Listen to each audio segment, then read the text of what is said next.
ದೊಡ್ಡ ದೊಡ್ಡ ಸಂಗತಿಗಳೆಲ್ಲ ಚಿಕ್ಕದಾಗಿ ಕಾಣ್ತವೆ, ಚಿಕ್ಕ ಚಿಕ್ಕ ವಿಚಾರಗಳು ಕೂಡ ಬೃಹದಾಕಾರ ಕಾಣ್ತವೆ. ಇದು ಧ್ಯಾನದ ಮಹಿಮೆ. ಅದಕ್ಕೆ ಒಳಗಾದ ಮೇಲೆ ಅನ್ನಿಸ್ತು ನನಗೆ, ಆ ಧ್ಯಾನ ಕ್ರಿಯೆಗೆ ಒಳಗಾದ ಮೇಲೆ ಅನ್ನಿಸ್ತು, ಎಂಜಾಯ್ ಮಾಡ್ಬೋದ್ರಿ ಲೈಫಲ್ಲಿ, ಏನು ಬೇಕಾದ್ರೂ ಎಂಜಾಯ್ ಮಾಡ್ಬೋದು, ಏನು ಬೇಕಾದ್ರೂ ಸಾಧನೆ ಮಾಡ್ಬೋದು. ಮೋಸ ಹೋಗುವಿಕೆ, ಅಂಧಕಾರ, ಎಲ್ಲದಕ್ಕೂ ಭಯ ಬೀಳುವಿಕೆ, ನಕಾರಾತ್ಮಕ ಭಾವನೆಗಳಲ್ಲೇ ಸದಾ ಇರುವಿಕೆ. ಅಗ್ನಾಚಕ್ರ ಆಕ್ಟಿವ್ ಆಗಿದ್ದು ಸಾಕಲ್ಲ, ಎಂಥ ಪರೀಕ್ಷೆನೂ ನೀವು ಫೇಸ್ ಮಾಡ್ಬೋದಲ್ಲ. ಈ ಅಗ್ನಾಚಕ್ರಕ್ಕೂ ಮೂಲಾಧಾರ ಚಕ್ರ ಸಂಬಂಧ ಇದೆ. ಇಷ್ಟೆಲ್ಲ ನೀವು ಮಾತಾಡಿದ್ರಲ್ಲ, ಈ ದಿಕ್ಕಿನಲ್ಲಿ ನಿಮ್ಮ ಸಾಧನೆ. ಆಹಾ,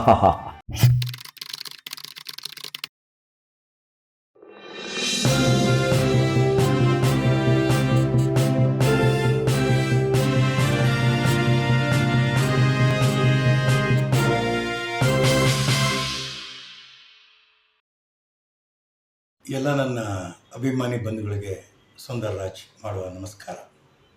ಇವತ್ತು ನಾನು ನನ್ನ ಆತ್ಮೀಯ ಗೆಳೆಯ, ನಾಟಕಕಾರ, ಕಲಾವಿದ, ಈಗ ಅವರು ಜ್ಯೋತಿಷಿಯಾಗಿದ್ದಾರೆ. It is none other than Nagaraj ಕೋಟೆ.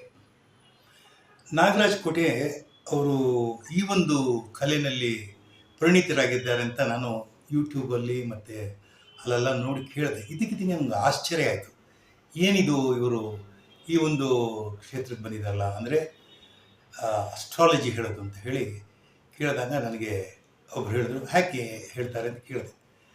ಅವರು ಭಾಳ ಚೆನ್ನಾಗಿ ಹೇಳ್ತಾರೆ ಅಂದರು. ಸ್ವಲ್ಪ ಟ್ರೈ ಮಾಡೋಣ, ಯಾಕೆಂದರೆ ಫ್ರೆಂಡ್ ಅಲ್ವಾ ಅಂತ ನಾನು ಒಬ್ಬ ಫ್ರೆಂಡನ್ನು ನೋಡೋಕ್ಕೆ ಬಂದಾಗ ನಮ್ಮ ಕುಟುಂಬದ ಒಂದು ಪ್ರಿಡಿಕ್ಷನ್ನ ಮಾಡಿದ್ರು. ಈ ಪ್ರಿಡಿಕ್ಷನಲ್ಲಿ ನನಗೆ 100ಕ್ಕೆ 90% ಅಂತ ಹೇಳೋಕ್ಕಿಂತ 100 ಹೇಳಬೇಕು. ಪ್ರಿಡಿಕ್ಷನ್ಸ್ ಭಾಳ ಪರ್ಫೆಕ್ಟ್ ಆಗಿದೆ. ಆರನೆಯದ್ದು, ಆಗಲೇ ಅದ್ರ ಬಗ್ಗೆ ಸ್ವಲ್ಪ ಮಾತಾಡಿದ್ವಿ. ಇಸ್ ವೆರಿ ಪವರ್ಫುಲ್ ಚಕ್ರ, ಆಜ್ಞಾಚಕ್ರ. 2 ಹುಬ್ಬುಗಳ ಮಧ್ಯೆ ಇರುವಂಥ ಆಜ್ಞಾಚಕ್ರ. ಆಜ್ಞಾಚಕ್ರ ಅದನ್ನು ಸಾಧನಾಪೂರ್ವಕ ಚಕ್ರ ಅಂತಲೂ ಕರಿಬೋದು. ಇದು ಓಪನ್ ಅಪ್ ಆಗಿರೋದು ಕಷ್ಟ. ಇದನ್ನು ಓಪನ್ ಅಪ್ ಮಾಡಿಕೊಳ್ಳಿಕ್ಕೆ ಮಾತ್ರ ಒಂದು ಸ್ವಲ್ಪ ಧ್ಯಾನ, ಯೋಗ, ವಾಕಿಂಗ್, ನಡಿಗೆ, ವಿಹಾರ ಮಾಡಲೇಬೇಕು. ನೋಡಿ, ಒಂದು ಅಂದ್ಕೊಳ್ಳೋಣ, ನಿಮ್ಗೊಂದು ಉದಾಹರಣೆ ಕೊಡ್ತೀನಿ. ಇದು ಆಜ್ಞಾಚಕ್ರ ಇಟ್ಕೊಳ್ಳೋಣ. ಹಂಗಂದ ತಕ್ಷಣ ಅದು ಮಾಡಲ್ಲ ಅಂದ್ರೆ ಎಲ್ಲರಿಗೂ ಆಜ್ಞಾಚಕ್ರ ಕ್ಲೋಸ್ ಆಗಿರುತ್ತಾ ಅಂತ ಯೋಚನೆ ಮಾಡಬೇಡಿ. ನಿಮಗಿದು ಆಜ್ಞಾಚಕ್ರ ಇಷ್ಟು ಓಪನ್ ಆಗಬೇಕಾ, ಈ ಪ್ರಮಾಣದಲ್ಲಿ ಓಪನ್ ಆಗಬೇಕಾ, ಈ ಪ್ರಮಾಣದಲ್ಲಿ ಓಪನ್ ಆಗಬೇಕಾ, ಈ ಪ್ರಮಾಣದಲ್ಲಿ ಓಪನ್ ಆಗಬೇಕಾ, ಪೂರ ಓಪನ್ ಆಗಬೇಕಾ? ಅಂದರೆ ಈ ಆಜ್ಞಾಚಕ್ರ ಅನ್ನುವುದು ಕೂಡ, ಇದಕ್ಕೆ ಸಾಧನಾ ಚಕ್ರ ಅಂತ ನಾನು ಆವಾಗಲೇ ಹೇಳಿದೆ. ಶಿವನ 3ನೇ ಕಣ್ಣು ನಿರಂತರ ಅದು ಓಪನ್ ಅಪ್ ಆಗಿರಲೇಬೇಕು, ಜಗತ್ತಿಗೆ ನಿರಂತರ ಒಳ್ಳೆಯದಾಗ್ತಾನೇ ಇರಬೇಕು ಸೆಕೆಂಡುಗಳಲ್ಲಿ ಅನ್ನುವ ಕಾರಣದಿಂದಲೇ ಶಿವ ನಿರಂತರ ಧ್ಯಾನಯುಕ್ತನಾಗಿರ್ತಾನೆ ಅನ್ನೋದು ಉಲ್ಲೇಖ. ಧ್ಯಾನ ಶಿವ ಅಂತಲೇ ಹೆಸರು. ಹಾಗಿದ್ರೆ ಧ್ಯಾನ ಮಾಡೋದಿಲ್ಲ, ಯೋಗ ಮಾಡೋಲ್ಲ, ಅವ್ರಿಗೆ ಆಜ್ಞಾಚಕ್ರ ಓಪನ್ನೇ ಆಗೋದಿಲ್ವಾ ಪ್ರಶ್ನೆ.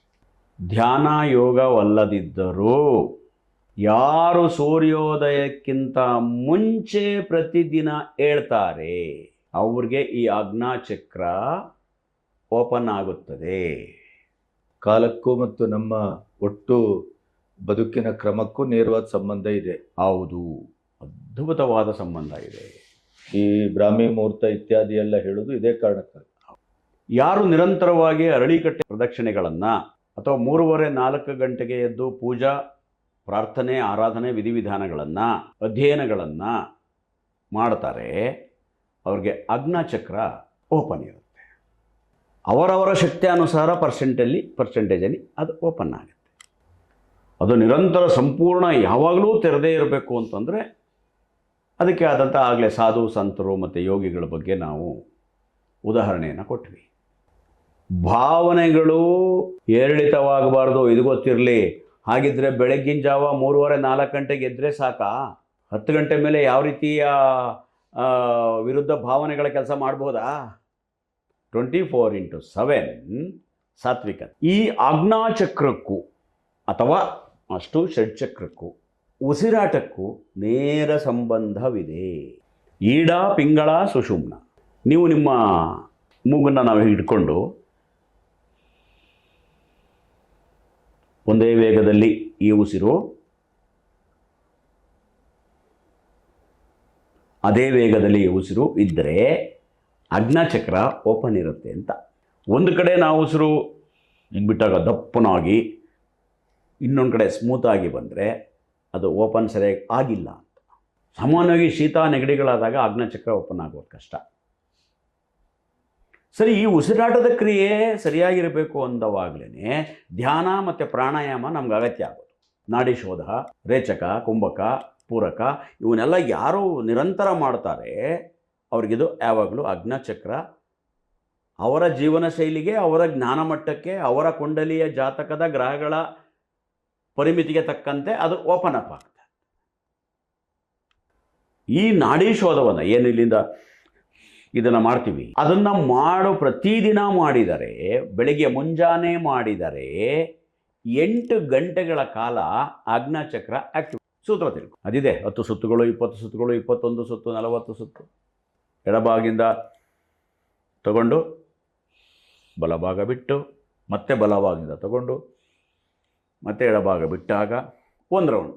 ಇದು 9 ಮಾಡ್ತಿರೋ, 21 ಮಾಡ್ತಿರೋ, 40 ಮಾಡ್ತಿರೋ, ದಿಸ್ ಇಸ್ ನಿಮ್ಮ ಶಕ್ತಿ, ನಿಮ್ಮ ಸಮಯ ಅನುಕೂಲ ಮಾಡಿದರೆ 8 ಗಂಟೆ ಆ್ಯಕ್ಟಿವೇಟ್ ಆಗಿರುತ್ತೆ. ಅಂದರೆ ಆ ವ್ಯಕ್ತಿ ಇಡೀ ದಿನ ಎಲ್ಲೂ ಏಮಾರೋಲ್ಲ ಅಥವಾ ಯಾರ ಹತ್ರನೂ ಕ್ಲ್ಯಾಶ್ ಮಾಡ್ಕೊಳ್ಳಲ್ಲ, ಸಮಾಧಾನವಾಗಿರ್ತಾನೆ ಇಡೀ ದಿನ, ಆರೋಗ್ಯ ಕೂಡ ಚೆನ್ನಾಗಿರುತ್ತೆ. ಇದು ಅಗ್ನಚಕ್ರದ ವಿಶೇಷ. ಉಸಿರಾಟ ಭಾಳ ಇಂಪಾರ್ಟೆಂಟ್. ಯಾರು ನಿಧಾನವಾಗಿ ಉಸಿರಾಡ್ತಾರೋ ಅವ್ರಿಗೆ ಕೋಪ ಬರಲ್ಲ. Very simple. ಯಾರು ಹಿಂಗೆ ಉಸಿರಾಡ್ತಾರೆ ಅವ್ರಿಗೆ ದ್ವೇಷ, ಕೋಪ ಬೇಗ ಬರುತ್ತೆ. ನಿಧಾನ ಉಸಿರಾಟವೇ ಸಹನೆ ಮತ್ತು ನಿಧಾನ, ಏಕಾಗ್ರತೆ. ಅದು ಅಗ್ನಚಕ್ರದಲ್ಲಿದೆ. ಯೋಚನೆ ಮಾಡಿ, ಈ ಧ್ಯಾನ ಮತ್ತು ಯೋಗದ ಪ್ರಾಣಾಯಾಮದ ಮಹತ್ವ ಏನು ಅಂತ. ಉಸಿರಾಟ ಒಂದು ಮನುಷ್ಯನಿಗೆ ಕರೆಕ್ಟಾಗಿದ್ದರೆ, ಯಾರು ನಿಧಾನವಾಗಿ ಉಸಿರಾಡ್ತಾರೆ ಆಯಸ್ ಜಾಸ್ತಿ, ಯಾರು ವೇಗವಾಗಿ ಉಸಿರಾಡ್ತಾರೆ ಆಯಸ್ ಕಡಿಮೆ. ನಾಯಿಗೆ ಎಷ್ಟು ವರ್ಷ ಆಯಸ್ಸು? 15 ವರ್ಷ. ಅದು ಹೆಂಗೆ ಉಸಿರಾಡುತ್ತೆ ಅಲ್ವಾ? 10 ವರ್ಷಕ್ಕೆ ಸತ್ತೋಗ್ತಾವೆ ಕೆಲವು. ನಮಗೆ ಹುಟ್ಟುವಾಗಲೇ ನಮ್ಮ ಇಡೀ ಆಯುಷ್ಯ ನಿಗದಿಯಾಗಿರ್ತದಲ್ಲ, ಅದಕ್ಕೆ ಉಸಿರಾಟದ ಸಂಖ್ಯೆಯೂ ನಿಗದಿಯಾಗಿರ್ತದೆ. ನಿಧಿ ಆಗಿದೆ. ನಿಮ್ಮ ಹತ್ರ ನಿಧಿ ಅದು ನಿಮ್ಗೆ ದೇವರು ಕೊಟ್ಟಿದ್ದಾನೆ. ಹೌದು, ಅದನ್ನ ಫಿಕ್ಸಡ್ ಇಟ್ಕೋಬೇಕು. ನೀವು ಅದನ್ನು ಕಾಪಾಡಬೇಕು. ನಿಧಾನವಾಗಿ ಮಾಡಿದ್ರೆ ಹೆಚ್ಚು ಕಾಲ ಬದುಕ್ತೀವಿ, ಬೇಗ ಮಾಡಿದ್ರೆ ಅಲ್ಲಿ ಬೇಗ ಕರಗ್ತದೆ, ಮುಗಿದೋಗ್ತದೆ. ಆಮೇಲೆ 150-200 ವರ್ಷ ಬದುಕತ್ತೆ. ಅದು ಒಂದು ಸಾರಿ ಉಸಿರು ತಗೊಂಡ್ರೆ ಅರ್ಧ ಗಂಟೆ 1 ಗಂಟೆ ನಂತರ ಉಸಿರು ಬಿಡೋದು. 300 ವರ್ಷ ಬದುಕಿರೋ ಆಮೆಗಳಿಂದ. ನೋಡಿ, ಪ್ರಾಣಿಗಳಲ್ಲಿ ಅದು ನೀವೇ ಗೊತ್ತಾಗ್ಬಿಡುತ್ತೆ. ಕತ್ತೆ ಜೋರ ಉಸಿರಾಡುತ್ತೆ, ಅದಕ್ಕೆ 12 ವರ್ಷ, ನಾಯಿಗೆ 15 ವರ್ಷ. ಮನುಷ್ಯನಿಗೆ ಭಗವಂತ 120 ವರ್ಷ ಕೊಟ್ಟಿದ್ದಾನೆ. ಈಗ ಮಹಾಭಾರತದ ಕಾಲದಲ್ಲೆಲ್ಲ ಭೀಷ್ಮ 800 ವರ್ಷ ಹೀಗೆಲ್ಲ ಹೇಳ್ತಾ ಇದ್ದದ್ದು. ಅಂದ್ರೆ ನಾವು ಕಾಲದಿಂದ ಕಾಲಕ್ಕೆ ಕುಬ್ಜರಾಗ್ತಾ ಇರೋದಷ್ಟೇ ಅಲ್ಲ, ಕಾಲದಿಂದ ಕಾಲಕ್ಕೆ ನಾವು ಆಯುಷ್ಯವನ್ನು ಕಳ್ಕೊಳ್ತಾ ಬರ್ತಾ ಇದ್ದೀವಿ. ಹೌದು. ಈ ಆಜ್ಞಾಚಕ್ರ ಆಕ್ಟಿವ್ ಆಗಿದ್ರೆ ಇಷ್ಟು ಲಾಭಗಳು: ಆರೋಗ್ಯ, ಜ್ಞಾನ, ಏಕಾಗ್ರತೆ, ಹುಷಾರಾಗಿರುವಿಕೆ ಹಾಗೂ ಜ್ಞಾನ ಸಂಪಾದನೆಯನ್ನು ಮಾಡಿಕೊಳ್ಳುವಿಕೆ. ಇದು ಬ್ಲಾಕ್ ಆಗಿದ್ರೆ ಈ ಆಜ್ಞಾಚಕ್ರ, ಭ್ರಾಂತಿ, ಇಲ್ಯೂಷನ್, ಬಹಳ ಡೇಂಜರ್ ಮನಸ್ಥಿತಿ ಅದು. ಇಲ್ಲದನ್ನು ಕಲ್ಪನೆ ಮಾಡಿಕೊಳ್ಳೋದು, ಬೇಡದೇ ಇದ್ದದ್ದನ್ನು ಕಲ್ಪನೆ ಮಾಡಿಕೊಳ್ಳೋದು, ಕಾಲ್ಪನಿಕ, ಮೋಸ ಹೋಗುವಿಕೆ, ಅಂಧಕಾರ, ಎಲ್ಲದಕ್ಕೂ ಭಯ ಬೀಳುವಿಕೆ, ನಕಾರಾತ್ಮಕ ಭಾವನೆಗಳಲ್ಲೇ ಸದಾ ಇರುವಿಕೆ. ಯಾವುದೇ ನಮ್ಮ ಕೈಲೆಲ್ಲ ಎಲ್ಲ ಆಗತ್ತೆ ಸರ್, ಅಯ್ಯೋ ನಮಗೆಲ್ಲ ಬಿಡಿಯವಲ್ಲ, ಈ ಭಾವನೆಗಳಿರುತ್ತದೆ. ಸರಿ, ಒಳ್ಳೆ ಮಾಹಿತಿ ಕೊಟ್ರಿ. ಇದನ್ನು ಪ್ರತಿಯೊಬ್ಬರು ಕೇವಲ ನಿಮ್ಮ ಯೂಟ್ಯೂಬ್ ನೋಡಿ ನಾವು ಇದನ್ನು ಕಾರ್ಯಗತಗೊಳಿಸಿಕೊಳ್ಳಬಹುದಾ? ನೋ.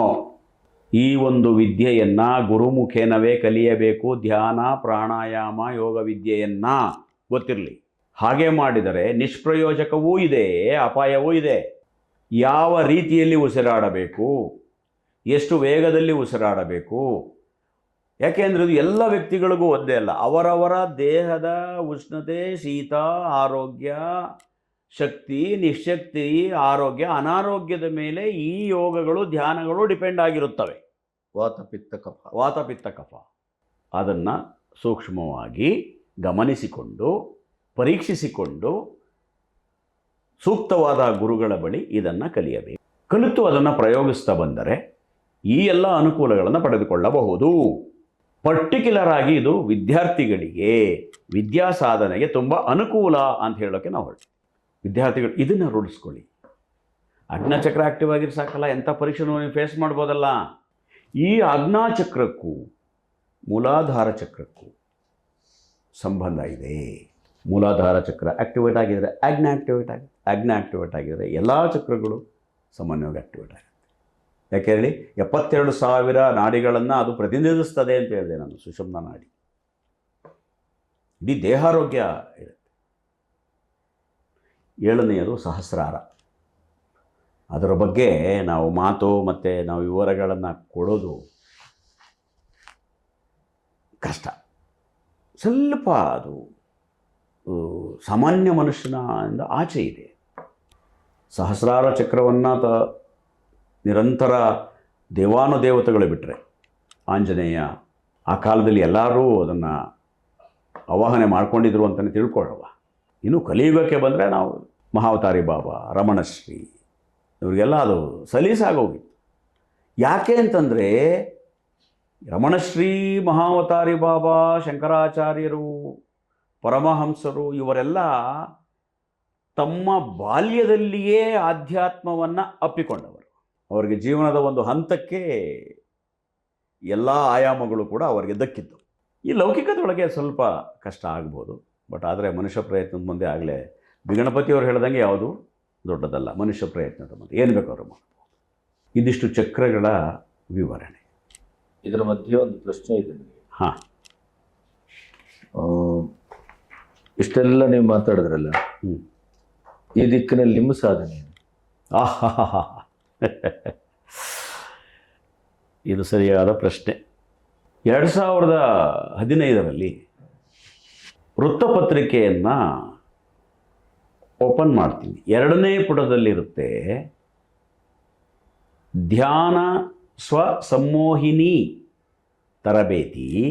ಇದರಲ್ಲಿ ನಿಮ್ಮ ಉದ್ದೇಶಗಳು, ಆಸೆಗಳು, ನಿಮ್ಮ ಸಾಧನೆಗಳು ಇದರ ಈಡೇರಿಸಿಕೊಳ್ಳಬಹುದು ಅಂತ. ಅಲ್ಲಿವರೆಗೂ ಲಿಟ್ರಲಿ ನನಗೆ ಈ ಧ್ಯಾನ, ಯೋಗ ಇವೆಲ್ಲ ನಮಗಲ್ಲ, ಕೇವಲ ಸಾಧಕರಿಗೆ, ಯೋಗಾಸನ ಕಲಿತವರಿಗೆ, ಅಥವಾ ಆರೋಗ್ಯದ ಅವಶ್ಯಕತೆ 100% ಇದೆ ಅನ್ನುವವರಿಗೆ.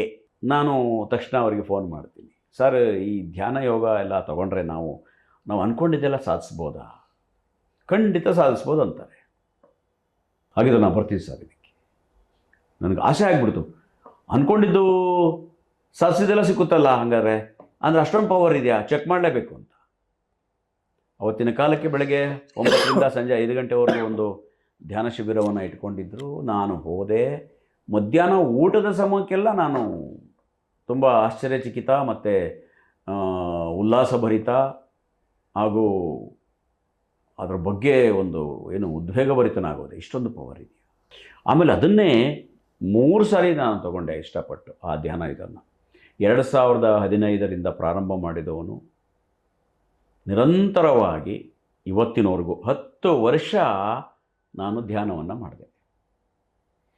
ಅದರದ್ದು ಅನುಕೂಲಗಳು ನನಗೆ ಸಿಗ್ತಾ ಹೋಯಿತು. ಈ ವರ್ಷ, ಮುಂದಿನ ವರ್ಷ, ಆಚೆ ವರ್ಷ, ಅದರ ಆಚೆ ವರ್ಷ. ಈ ನಾಡಿಗಳ ಪರಿಚಯ ನಿರಂತರ ಮಾಡೋದು. ಒಂದು ಸಾಮಾನ್ಯವಾಗಿ ತಿಂಗಳಲ್ಲಿ 20 ದಿನವಂತೂ ಖಂಡಿತ ಧ್ಯಾನ ಮಾಡ್ತಾ ಬಂದೆ. ಆಮೇಲೆ ಇದಕ್ಕೆ ಬರ್ತಿದ್ದೆ, ಮುಂದೆಷ್ಟು ಬರ್ತೀನಿ. ಈ ಎಷ್ಟು ಚಕ್ರಗಳು ಏನು ಕೆಲಸ ಮಾಡೋದಿದೆಯಲ್ಲ, ಇದಕ್ಕೊಂದು ಅದ್ಭುತವಾದಂಥ ಧ್ಯಾನ ಯೋಗ ಇದೆ, ಕುಂಡಲಿನಿ ಧ್ಯಾನ ಯೋಗ ಅಂತ. ಕುಂಡಲಿನಿ ಧ್ಯಾನ ಯೋಗ ನಿರಂತರವಾಗಿ ಮಾಡ್ತಾ ಬಂದರೆ, ತುಂಬ ಶ್ರಮಪಟ್ಟು ತುಂಬ ಶ್ರದ್ಧೆಯಿಂದ ಭಕ್ತಿಯಿಂದ ಮಾಡ್ತಾ ಬಂದರೆ ಈ ಷಟ್ಚಕ್ರಗಳು ಕೆಲಸ ಮಾಡುತ್ತವೆ, ಬೇಗ ಫಲವನ್ನು ಕೊಡುತ್ತವೆ. ಪ್ರಾಣಾಯಾಮ, ನಾಡಿಶೋಧ ಬೇರೆ, ಕುಂಡಲಿನಿ ಧ್ಯಾನ ಒಂದು ಸ್ವಲ್ಪ ಅದಕ್ಕಿಂತ ಹೆಚ್ಚು ಪವರ್, ಅಥವಾ ಅದಕ್ಕಿಂತ ಹೆಚ್ಚು ಶ್ರಮಭರಿತವಾದದ್ದು. ಆವಾಗ ನಾನು ಆ ಕುಂಡಲಿನಿ ಧ್ಯಾನದ ದೀಕ್ಷೆಯನ್ನು ಕೂಡ ತಗೊಂಡೆ. 3 ಬಾರಿ ನನಗೆ ಕುಂಡಲಿನಿ ಧ್ಯಾನ ದೀಕ್ಷೆ ಆಗಿದೆ. 2 ಬಾರಿ ವೇಣುಗೋಪಾಲ್ ಗುರೂಜಿಯವರ ಹತ್ರ, 1 ಬಾರಿ ರಾಮಚಂದ್ರ ಗುರೂಜಿಯವರ ಹತ್ರ ಕುಂಡಲಿನಿ ಧ್ಯಾನ ದೀಕ್ಷೆ ಆಯಿತು. ಅದರ ಅನುಭವಗಳನ್ನು ಚೆನ್ನಾಗಿ ಸವಿತಾ ಬಂದೆ. ಅದಕ್ಕೆ ಒಳಗಾದ ಮೇಲೆ ಅನ್ನಿಸ್ತು ನನಗೆ, ಆ ಧ್ಯಾನ ಕ್ರಿಯೆಗೆ ಒಳಗಾದ ಮೇಲೆ ಅನ್ನಿಸ್ತು, ಎಂಜಾಯ್ ಮಾಡ್ಬೋದು ರೀ ಲೈಫಲ್ಲಿ, ಏನು ಬೇಕಾದ್ರೂ ಎಂಜಾಯ್ ಮಾಡ್ಬೋದು, ಏನು ಬೇಕಾದ್ರೂ ಸಾಧನೆ ಮಾಡ್ಬೋದು.